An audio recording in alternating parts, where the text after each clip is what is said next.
So I'm back tonight at Queen's Court in Centre MK, and tonight I am here with the architect of this fantastic green roof, which is kind of dark tonight because it's now after 10, I think. And here is Chris Bridgman, the man himself from Bridgman and Bridgman Landscapes.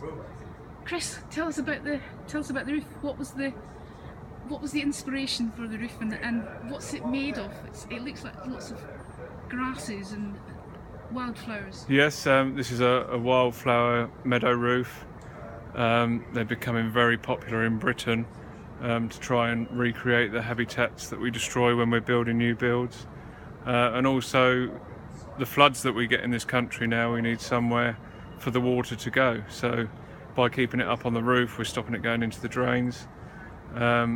And in turn stopping some of the flooding that we're experiencing. But really, we love them because of the benefits they have to biodiversity, and in some cases we've even put beehives on the roof, so it's just really great to see.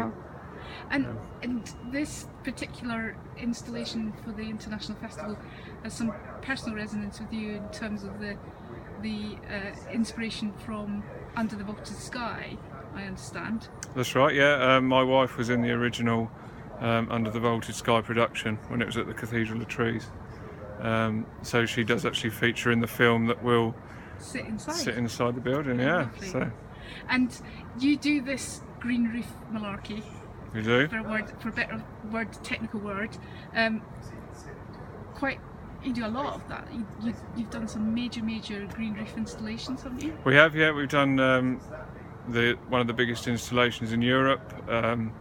We've done one of the biggest wildflower roofs in Scotland, and we also travel over the country trying to green rooftops throughout the UK. So, and just tell me technically. So, what's the sort of major challenges when you're putting a green roof onto a building like this, which is effectively a shed? Sure, yeah. Posh shed, yeah. with lovely stained glass windows, but it's a shed. So, what were the things that you had to think about?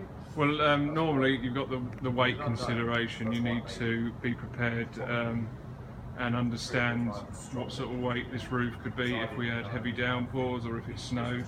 So the structure that it sits on has to be able to take that weight. So that's a major consideration. We also need to find the right balance of keeping the right quantity of water on the roof as well. So we have to use specialist drainage boards that keep a certain amount of water on, but let the excess water flow out. And also, obviously, getting the stuff up there, that's also a big challenge each time. And did you bring it in sort of pre-planted? You have to grow. How do you grow it? That's one of the. Well, this has been pre-grown. It's been pre-grown in Holland and exported over. It comes on refrigerated lorries, but normally it comes in huge rolls of turf. Okay. But we needed this to be at its best, so it actually came flat on a lorry. So it actually took up the whole bed of an Arctic lorry. Wow. So lots of logistics involved. Absolutely, what looks like a little shed, but there's a lot of Definitely. Mechanics that go into it, and planning and so on and so forth. It's just beautiful, and I guess one of the challenges of something like this is anticipating what the weather might be like, and how often it's. I mean, presumably, if it's raining, you don't have to water it, but if it's really drying out, it's we're on hand. I mean, we've already made friends with the people in Yo Sushi, so they're going to let us tap into their water supply, and each night we'll just monitor it and water it as and when. So. And is it becoming? I can sort of see how businesses and sort of major kind of community or kind of local authorities sort of might invest quite heavily in this sort of green infrastructure. Is it becoming more popular in terms of the domestic market as well? Yeah, definitely. I mean, we're looking at we do a lot of projects like the German house builders, Hofhaus, Balfritz, the modular builds.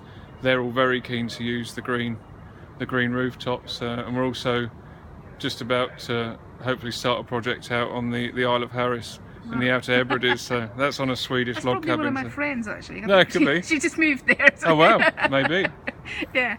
Well, I think it's absolutely lovely, and I think it's really interesting when we were trying to find a space to bring back Rosemary's and Roswitha's Sure. beautiful kind of film version of Under the Vaulted Sky.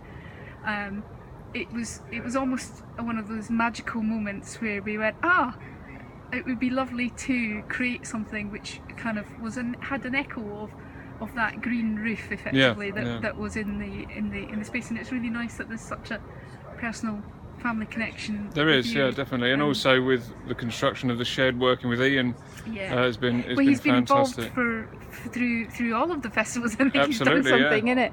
I was chatting to him last night, and the dedication and the amount of caffeine that's been consumed over the last few nights has been quite sleepless incredible. nights as well. Yeah. And, well, we're very grateful, and it's hopefully going to have a life beyond the festival as well. Definitely, yeah. I mean, it's going to the urban farm in Wolverton, which we also have links with, and Ian has great links with them as well. So they're looking forward to taking delivery of it. And if it's too big, then we're also considering splitting it into two, so making another end, and then half will go to the community orchard as well. So Great. Yeah, it's going to have a great life. Fantastic. Thank you so much for being involved with No, the it's been festival. great. Thank you, Monica.